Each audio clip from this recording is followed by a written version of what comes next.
ಆಲೂರು ತಾಲೂಕಿನ ಭೈರಾಪುರ ಗ್ರಾಮ ಪಂಚಾಯಿತಿ ವ್ಯಾಪ್ತಿಯ ಶಿವಸಾಗರ ಗ್ರಾಮದಲ್ಲಿ ಕಳೆದ ಹಿಂದೆ ಸುರಿದ ನಿರಂತರ ಮಳೆಗೆ ದೇವಸ್ಥಾನದ ಮಣ್ಣಿನ ಗೋಡೆ ಕುಸಿದು ಬಿದ್ದಿದೆ. ಕೂಡಲೇ ಸಂಬಂಧಪಟ್ಟ ಅಧಿಕಾರಿಗಳು ಬಂದು ದೇವಸ್ಥಾನಕ್ಕೆ ನೆರವು ನೀಡಬೇಕೆಂದು ಗ್ರಾಮಸ್ಥರು ಮನವಿ ಮಾಡಿಕೊಂಡಿದ್ದಾರೆ. ಶಿವಸಾಗರ ಗ್ರಾಮದ ಚಂದ್ರಶೇಖರ್ ಮಾತನಾಡಿ, ನಮ್ಮ ಗ್ರಾಮದಲ್ಲಿ 50 ವರ್ಷದ ಹಳೆ ಕಾಲದ ಲಕ್ಷ್ಮೀದೇವಿ ಹಾಗೂ ವೆಂಕಟರಮಣ ಸ್ವಾಮಿ ದೇವಸ್ಥಾನವಿದ್ದು, ಕಳೆದ ತಿಂಗಳಿನಿಂದ ಸುರಿದ ಮಳೆಗೆ ದೇವಸ್ಥಾನದ ಮಣ್ಣಿನ ಗೋಡೆ ಕುಸಿದು ಬಿದ್ದಿದೆ. ಈ ಬಗ್ಗೆ ಕಳೆದ 1 ತಿಂಗಳ ಹಿಂದೆಯೇ ತಹಸೀಲ್ದಾರ್ ಹಾಗೂ ಸ್ಥಳೀಯ ಶಾಸಕರಿಗೆ ಮನವಿ ಪತ್ರ ಕೊಟ್ಟರೂ ಯಾರೂ ಕೂಡ ಗಮನ ಹರಿಸಿಲ್ಲ.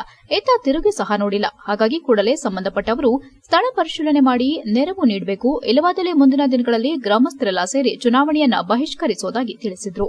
ಗ್ರಾಮದ ದೇವಸ್ಥಾನದ ಪೂಜಾರಿ ವೆಂಕಟೇಶ್ ಮಾತನಾಡಿ, ಈ ಹಿಂದೆ ಸುರಿದ ಮಳೆಗೆ ದೇವಾಲಯದ ಹಿಂದಿನ ಭಾಗದ ಗೋಡೆ ಕುಸಿದಿದೆ. ಗೋಡೆ ಕುಸಿದ ಕಾರಣ ದೇವಸ್ಥಾನ ಸಂಪೂರ್ಣವಾಗಿ ಹಾಳಾಗಿದೆ. ಕಳೆದ ಕೆಲ ದಿನದಿಂದ ಈ ದೇವಸ್ಥಾನದ ಗೋಡೆ ಶಿಥಿಲಾವಸ್ಥೆಯಲ್ಲಿತ್ತು. ಆದರೆ ಸತತ ಮಳೆಯಿಂದ ಗೋಡೆ ಕುಸಿದು ದೇವಸ್ಥಾನ ವಿರೂಪಗೊಂಡಿದೆ.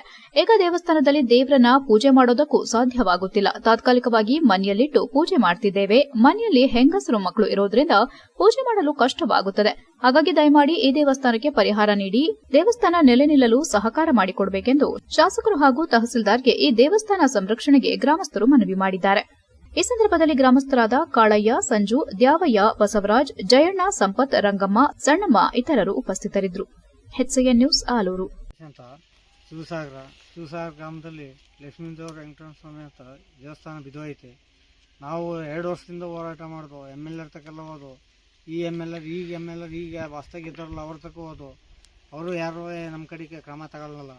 ಅಲ್ಲೇನು ತಾಲೂಕು ಆಫೀಸಿಗೆ ಹೋದು, RI ತಕ್ಕ ಹೋಗಿ ಅರ್ಜಿ ಕೊಟ್ಟು ಬಂದು, RI ತಕ್ಕ ಅರ್ಜಿ ಕೊಟ್ಟು ಬಂದರು. ಅವರು ಏನು ಬಂದಿಲ್ಲ. ನಾನು ಚಂದ್ರಶೇಖರ್ ಅಂತ ಇವರು ಶಿವಸಾಗರ ಗ್ರಾಮಸ. ಈ ದೇವಸ್ಥಾನ ಬಿದ್ದೋಗಿ 1 ತಿಂಗಳಾಗಿದೆ. ಅದೇ ತಿಂಗಳಿನಲ್ಲೇ ಹಿಂದಿನಲ್ಲೇ ಕೊಟ್ಟಿದ್ವಿ, ಅರ್ಜಿ ಕೊಟ್ಟಿದ್ವಿ. ತಹಸೀಲ್ದಾರಿಗೊಂದು, ಆಮೇಲೆ ಸಾಹೇಬರಿಗೊಂದು, ಇವರಿಗೆ MLA ಸಾಹೇಬರಿಗೊಂದು ನಾವು ಕೊಟ್ಟಿದ್ದೀವಿ.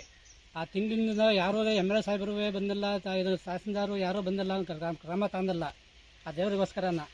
ನಾವು ತಿಂಗಳಿಂದ ಕಾಯ್ತಾ ಇದ್ದೀವಿ. ಇಲ್ಲಿವರೆಗೂ ಯಾರೋ ಏನು ಅಂತ ಕೇಳಿಲ್ಲ. ಮುಂದಿನ ಚುನಾವಣೆಯಲ್ಲಿ ಬಂದಾಗ ನಾವು ಯಾವ ಕ್ರಮ ತಗೊಳ್ಳಲ್ಲ. ಯಾರೋ ಏನು ಅಂತ 1 ತಿಂಗಳಿಂದ ನಾವು ಕಾಯ್ತಾ ಇದ್ದೀವಿ. ಅವತ್ತು ಬರ್ತಾರೆ ಇವತ್ತು ಬರ್ತಾರೆ ಅಂತ ಕಾಯ್ತಾ